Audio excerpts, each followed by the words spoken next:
अस्सलाम वालेकुम। Today will discuss inverse method. आज के लेक्चर में हम डिस्कस करेंगे कि हमारे पास इनवर्स मेथड क्या होता है। ठीक है, यानी मैट्रिक्स इनवर्स मेथड। हमारे पास ये 3 क्वेश्चंस गिवन है, वहाँ पे हमने क्या फाइंड करनी है, एक्स वाई और जेड की वैल्यू हमने फाइंड करनी है। ठीक हो गया। अब हमें क्या करेंगे कि हम ये जो हमारे पास system of linear equations given है, ठीक है, इसको मैट्रिक फॉर्म में लिख लेंगे। कैसे? Writing the system of writing the system of linear equation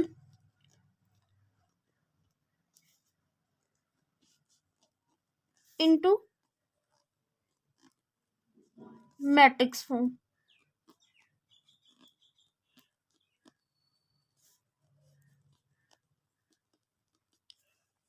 ठीक हो गया।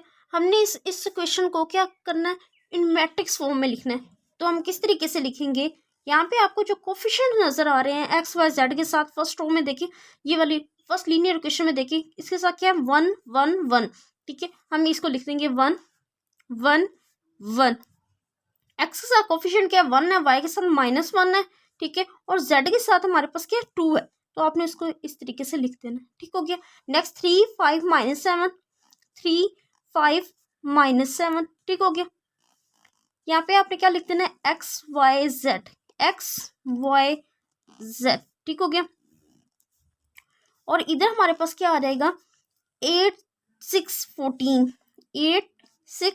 14।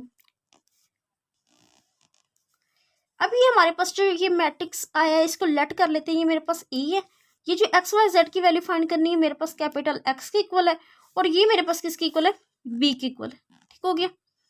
अब मैंने यहाँ से एक्स की वैल्यू फाइंड करनी है, तो ए हमारे पास इधर नीचे आ जाएगा। ठीक है, इसको मैं इस तरीके से भी तो लिख सकती हूँ, ए इनवर्स बी। यानी हमने क्या फाइंड करना है, x is equal to A inverse B, ये हमने फाइंड करना है। ठीक हो गया। अब यहाँ पे ए इनवर्स क्या होगा, ठीक है, हम ये भी डिस्कस कर लेते हैं। अगर हम बात करें कि हमारे पास ए इनवर्स क्या होगा, देखिए हमें पहले भी पता है कि ए इनवर्स क्या होता है। हमारे पास 1/a का डिटर्मिनेंट होता है। ठीक है, और साथ में हमारे पास क्या आ जाता है, ऊपर अर्जॉइंट ऑफ ए। हमने अर्जॉइंट ऑफ ए फाइंड करना है। ठीक है, अगर हम बात करें कि हमने ए इनवर्स यानी यहाँ पे सब्स्टिट्यूट करना है ना, यहाँ पे ए इनवर्स की वैल्यू रखनी है। ठीक है, तो हम पहले ए इनवर्स फाइंड करते हैं। ए इनवर्स फाइंड करने के लिए हमें पहले पता होना चाहिए कि ए का डिटर्मिनेंट क्या आता है। अगर ए का डिटर्मिनेंट नॉन जीरो हो, देन ही हम ए इनवर्स फाइंड कर सकते हैं, किसी भी मैट्रिक्स का इनवर्स फाइंड कर सकते हैं। तो हम पहले क्या करते हैं, हमारे पास ये जो मैट्रिक्स है, इसका हम डिटर्मिनेंट फाइंड कर लेते हैं। ठीक है, तो अगर हम इसका डिटर्मिनेंट फाइंड करें तो बहुत ज़्यादा ईजी है। मैं यहाँ पे लिखती हूँ ए डिटर्मिनेंट। ठीक है, तो हमारे पास यहाँ पे क्या आ रहेगा, 1 1 1 1 -1 2, यानी मैट्रिक को वंस अगेन मैं रिराइट कर लेती हूँ। ठीक है, -7, ये मैंने डिटर्मिनेंट। ठीक हो गया। आप यहाँ पे DET भी यूज़ कर लेते हैं, डिटर्मिनेंट ऑफ ए। ठीक है, सम बुक्स में ऐसा भी लिखा होता है। ठीक है, अब हमने इसका डिटर्मिनेंट फाइंड करना है। ठीक है, देखिए ये हमारे पास क्या है, फर्स्ट रो फर्स्ट कॉलम है। ठीक है, आपने 1 इधर लिख देना। ठीक हो गया। फिर आपने यहाँ पे ब्रैकेट डालनी। ठीक है, ये डिटर्मिनेंट का साइन डालना है। ठीक हो गया। अब देखिए यहाँ पे हमने क्या करना है, आपने ये लिखा है ना, 1 लिखे है ना, आपने ये कॉलम, ठीक है, यानी आपने क्या करना है, यहाँ पे देखें, आपने ये कॉलम और ये रो इग्नोर कर देनी है। मेरे पास ये कॉलम आपने छोड़ देना, और इसके साथ यानी ये 1 लिखा है ना हमने, तो इसकी ये वाली आपने रो छोड़ देनी। तो बाकी हमारे पास ये 4 एंट्रीज बच गई, इनको आपने इधर लिख लेना। हमारे पास क्या आ रहेगा, -1 5 2 -7। ठीक है, यहाँ पे आपने माइनस। ठीक है, नेक्स्ट हमारे पास क्या है, 1 यहाँ पे लिख देना। अब वंस अगेन आपने क्या करना है, आपने ये वाली रो छोड़ देनी है, और ये वाला यानी ये 1 लिखे है ना, तो इस 1 के नीचे वाला कॉलम छोड़ देना। बाकी ये 4 एंट्रीज हमारे पास क्या आ रही है, 1 3 2 -7। ठीक हो गया। नेक्स्ट हमारे पास ये वाला थर्ड, यानी फर्स्ट रो थर्ड कॉलम में हमारे पास जो आता है वो लिखते हैं हम 1। यहाँ पे 1 है तो 1 लिखा। अब फिर आपने क्या करना है, ये वाली रो छोड़ देनी है, और ये वाला आपने कॉलम छोड़ देना है। तो बाकी हमारे पास क्या बचा 1 3 -1 और 5। ठीक हो गया। अब आपने क्या करना है सिंपल इसके डिटर्मिनेंट यानी 2 क्रॉस 2 मैट्रिक्स का आपने डिटर्मिनेंट ले लेना है। तो 1 को इससे मल्टीप्लाई करेंगे तो 1 नहीं होएगा, चलिए लिख लेते हैं हम। -7 को 1 से मल्टीप्लाई करेंगे, -1 से मल्टीप्लाई तो +1 आ जाएगा, यहाँ पे आपने माइनस लगा देना। 2 को 5 से मल्टीप्लाई करें तो कितना आ जाएगा 10, यानी इसको इससे करते हैं और इसको इससे करते हैं और दरमियान में माइनस का साइन आ जाता है। -1 -7, 3 को 2 से मल्टीप्लाई किया तो -6, यहाँ पे हमारे पास माइनस फार्मूले का लगाया। ठीक है, फिर 5 को 1 से मल्टीप्लाई किया, 3 को -1 से किया तो -3 और माइनस फार्मूले का +3 आ जाएगा हमारे पास। इसको सिंप्लीफाई कर लेते हैं, यहाँ पे -3 आ गया, ये मेरे पास +13 आ गया। ठीक है, और ये मेरे पास कितना आ गया 8 आ गया। तो मेरे पास कितना आ गया ए का डिटर्मिनेंट कितना आ गया 18 which is not equal to 0। अगर यहाँ पे मेरा डिटर्मिनेंट 0 आ जाता तो हम कभी भी, अगर ये डिटर्मिनेंट हमारा 0 आता तो हम कभी भी उस मैट्रिक्स का इन्वर्स फाइंड नहीं कर सकते। तो डिटर्मिनेंट का नॉन ज़ीरो होना ज़रूरी है। ठीक है, अब हमने क्या फाइंड करना है, ये तो हमने फाइंड कर लिए, यानी डिटर्मिनेंट तो हमने निकाल लिया। अब हमने फाइंड करना है अर्जॉइंट ऑफ मैट्रिक्स ए। ठीक हो गया। अर्जॉइंट फाइंड करने के लिए देखिए हम क्या करते हैं, अब हमने क्या करना है, हमने अर्जॉइंट फाइंड करना है। तो अर्जॉइंट हम किस तरीके से फाइंड करेंगे, हम यहाँ पे लिखेंगे कोफैक्टर ऑफ मैट्रिक्स ए। ये हमने लेट किया था, ये हमारे पास क्या है मैट्रिक्स ए है, ये हमने लेट कर रहा था। तो कोफैक्टर ऑफ मैट्रिक्स ए। ठीक है, यानी मैट्रिक्स ए के हमने क्या फाइंड करना है कोफैक्टर ऑफ मैट्रिक्स ए। ठीक हो गया। तो वो हमारे पास क्या होंगे, देखें इस तरीके से आपने क्या करना है ब्रैकेट डाल देनी है। ठीक हो गया। अब देखें आपने क्या करना है, यहाँ पे देखें ये हमारे पास क्या है 1 है। ठीक है, 1 यहाँ पे 1 बाय 1 हमने एंट्रीज लेते जाना है। ठीक है, देखिए हमने ये 1 को इग्नोर करना है। ठीक है, तो 1 के साथ जो इसकी रो होगी और ये कॉलम के बगैर जितनी एंट्रीज आ रही हैं आपने वो लिख देनी है। तो हमारे पास यहाँ पे क्या आ रहा है, देखिए -1 2 5 -7। ठीक हो गया। अब फर्स्ट के बाद आपने क्या लगाना है, एक हमारा फर्स्ट वाला पॉजिटिव आता है, सेकंड वाला हमारे पास क्या आता है नेगेटिव आता है। ठीक है, अब आपने ये 1 लिखना है। तो ये 1 का आपने ये वाला कॉलम और इसकी ये जो फर्स्ट वाली रो है वो छोड़ देनी। तो बाकी हमारे पास कितनी एंट्रीज रह जाएंगी उसको लिख देना है 1 3 2 -7। ठीक हो गया। नेक्स्ट आपने ये वाला 1 लिखना है, इसके लिए आपने ये वाला कॉलम और ये फर्स्ट रो हमारी छोड़ देनी है। ठीक है, तो बाकी हमारे पास क्या रह जाएगा, देखिए 1 3 -1 और 5। ठीक हो गया। इसके ऊपर आप इसका हमने अभी ट्रांसपोज भी लेना है, जो हमारे पास किसके इक्वल होगा अर्जॉइंट ऑफ मैट्रिक्स ए। ये हमारे पास किसके इक्वल होगा अर्जॉइंट ऑफ मैट्रिक्स ए। ठीक हो गया। First positive, second negative, third positive, fourth negative. ठीक हो गया। अब इसमें आपने क्या करना है कि सेकंड रो और फर्स्ट कॉलम की जो फर्स्ट एंट्री है ये लेनी है। ठीक है, इसके लिए हमने क्या करना है ये रो और ये कॉलम इग्नोर करना है। बाकी हमारे पास क्या बच जाएगा 1 1 5 -7। ठीक हो गया। अब यहाँ पे प्लस का साइन आएगा। ठीक हो गया। अब हमने ये -1 ये वाला कॉलम छोड़ देना है। ठीक है, और सेकंड रो यानी ये वाली हमने रो छोड़ देनी है। तो बाकी हमारे पास क्या बच गया 1 1 3 -7। ठीक हो गया। अब ये सेकंड रो, ठीक है, और हमारे थर्ड कॉलम का हमने ये 2 लेना है, इसलिए ये कॉलम और ये वाली आपने रो छोड़ देनी। बाकी हमारे पास क्या बचा 1 1 1 1। ठीक हो गया। 3 5। ठीक हो गया। ये हमारे पास क्या आ जाएगा नेगेटिव आ जाएगा। आगे देखें, अब हमने ये 3 लेना है। 3 के लिए आपने ये रो ये वाली कॉलम और ये रो आपने छोड़ देनी है।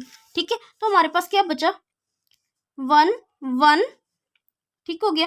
-1 और 2। ठीक हो गया। यहाँ पे माइनस आ जाएगा। ठीक है, अब 5 ये वाला कॉलम हमने छोड़ देना है और लास्ट आपने ये वाली रो छोड़ देनी है। ठीक है, यानी ये वाला कॉलम छोड़ो और ये रो। ठीक है, तो बाकी हमारे पास क्या बचा 1 1 1 और 2। लास्ट में हमारे पास आ जाएगा लास्ट ये कॉलम छोड़ देना और एंड वाली रो यानी 3 और 5 को आपने छोड़ देना। बाकी हमारे पास क्या बचा 1 1 1 और -1। ठीक हो गया। अब सिंपल हमने इनका डिटर्मिनेंट लेना है और वो हमें लेना आता है। ठीक है, यानी आपने ये ब्रैकेट डालनी है। ठीक है, और ऊपर ट्रांसपोज डाल देना है। देखिए 7 को -1 से मल्टीप्लाई किया तो हमारे पास क्या आ जाएगा, प्लस का 7 आ जाएगा। ठीक है, फिर माइनस फार्मूले का, तो 5 को 2 से मल्टीप्लाई किया तो हमारे पास कितना आ जाएगा, 10। ठीक हो गया। अब यहाँ पे -22 लगा हुआ है। ठीक है, और -7 को 1 से किया तो -7 आ गया, माइनस फार्मूले का, और 3 को 2 से मल्टीप्लाई किया तो 6 आ गया। इसके बाद 5 को देखिए हमने 1 से मल्टीप्लाई किया तो 5 आ गया, 3 को -1 से किया तो हमारे पास -3 है, और माइनस फार्मूले का तो +3 है, हमारे पास आ जाएगा। इस तरीके से यहाँ पे हमारे पास माइनस आ जाएगा। -7 को 1 से किया तो -7, 5 को 1 से किया तो 5, और माइनस फार्मूले का तो -5। ठीक है, -7 को 1 से किया तो -7, 3 को 1 से किया तो +3, और माइनस फार्मूले का। ठीक हो गया। 5 को 1 से किया और 3 को 1 से किया तो हमारे पास -3, और बाहर हमारे पास क्या माइनस है। इस तरीके से 2 को 1 से किया तो 2, -1 को 1 से किया तो प्लस फार्मूले का 1 आ जाएगा। ठीक है, माइनस, ठीक है 2 को 1 से किया तो 2, माइनस फार्मूले का, -1 को -1 से किया -1, माइनस फार्मूले का, और ये हमारे पास 1 आ जाएगा। अब ये प्लस माइनस ये साइन कैसे याद रहेंगे, देखिए आप इसको इस तरीके से भी याद रख सकते हैं। देखिए ये हमारे पास क्या होता है A11, ये हमारे पास क्या होता है A12, ये A13। ठीक है, ये सारा इस तरीके से, यानी A हमारे पास 21, यानी सेकंड रो फर्स्ट कॉलम, ये second row second column, second row third column. ठीक है, ये हमारे पास क्या आ जाएगा, third row first column, third row second column, third row third column. देखिए 1 को ऐड करें तो क्या आएगा, प्लस, 1 और 2 को ऐड करें तो क्या आएगा, माइनस, यहाँ पे 3 आएगा, 3 पे नेगेटिव आएगा। यानी अगर इसको और वे में याद रखना है तो हमें पता ही है, हमने पढ़ा हुआ है, पहले पॉजिटिव आता है, then negative, positive negative, positive negative, positive negative, positive. ठीक हो गया, यानी ये साइन हमारे पास यहाँ पे आते हैं। ठीक है, देखिए यहाँ पे plus minus plus, plus minus plus, minus plus minus, minus plus minus, और इसी तरीके से। चले आगे चलते हैं, इसको हम थोड़ा सिंप्लीफाई कर लेते हैं। ठीक है, अगर हम इसको सिंप्लीफाई करें तो हमारे पास क्या आएगा, देखिए यहाँ पे -3 आ जाएगा। ठीक है, और यहाँ पे हमारे पास +13 आ जाएगा। ठीक हो गया, यहाँ पे 8 आ जाएगा, यहाँ पे ट्रांसपोज। ठीक है, और यहाँ पे हमारे पास +12 आ जाएगा, यहाँ पे 7 और -3 हमारे पास -10 आ जाएगा, यहाँ पे हमारे पास -2 एंड देन 3, और यहाँ पे हमारे पास -1, और लास्ट में हमारे पास आ जाएगा -2। ठीक हो गया। अब हमने लेना है इसका ट्रांसपोज, और ट्रांसपोज हमें लेना आता है। ठीक है, यानी एडजॉइंट ऑफ ए हमारे पास आ जाएगा, देखिए -3। ठीक हो गया, ये वाली जो रो है इसको कॉलम बना दे, 13 और 18 यहाँ पे लिखते हैं, 13 और 8। ठीक हो गया, फिर 12 -10 2, ये रो को कॉलम में कन्वर्ट कर दे। ठीक है, -2। ठीक हो गया, 3 -1 -2, लास्ट रो को भी कॉलम में लिखती है। तो ये हमारे पास इसका ट्रांसपोज आ गया, यानी इंटरचेंज करना होता है रो को कॉलम में या फिर कॉलम को रो में। ठीक है, तो ये हमारे पास क्या आ गया, adjoint of A, adjoint of A. ठीक हो गया, अब हमने क्या करना है, जस्ट वैल्यू सब्स्टिट्यूट करनी है। ठीक है, अब देखें हमने पढ़ा था, हमने अभी डिस्कस करा है कि हमारे पास x इज इक्वल टू, ठीक है, A इनवर्स B। ठीक हो गया, और हमने ये भी पता है कि A इनवर्स हमारे पास क्या आया था, एडजॉइंट ऑफ A और A का डिटर्मिनेंट, साथ में हमारे पास क्या आएगा, B। अगर हम बात करें A का डिटर्मिनेंट तो वो हमारे पास कितना आया था, 18। और हम एडजॉइंट ऑफ मैट्रिक्स A की बात करें तो अभी हमने फाइंड किया, जो मेरे पास क्या है, -3 12 3 13 -10 -1 8 -2 एंड -2, और B हमारे पास क्या था, 8 6 14। ठीक हो गया, अब सिंपल हमने क्या करना है, हमने ये फर्स्ट रो लेनी है और इसको इस वाले कॉलम से मल्टीप्लाई कर देना। ठीक है, यानी 1/18 आप यहाँ पे लिखा रहने दें। ठीक हो गया, अब देखिए -3 को 8 से मल्टीप्लाई करते हैं तो हमारे पास क्या आ जाएगा, -3 को हमने 8 से मल्टीप्लाई करना है, प्लस 12 को 6 से मल्टीप्लाई करना है, 12 को 6 से मल्टीप्लाई करना है, और लास्ट 3 को हमने किससे मल्टीप्लाई करना है, 14 से। ठीक है, इस तरीके से ये रो को ये वाले कॉलम से, 13 को 8 से, इस तरीके से -10 को 6 के साथ, ठीक है, और -1 को हमने किससे मल्टीप्लाई करना है, 14 के साथ, ठीक हो गया। लास्ट में ये वाली रो को इस कॉलम से 8 को 8 से मल्टीप्लाई करना है, -2 को 6 से मल्टीप्लाई किया है, -2 को 14 से मल्टीप्लाई किया है। हम यहाँ पे इसको सिंप्लीफाई करते हैं तो देखते हैं हमारे पास क्या आंसर आता है, ठीक है।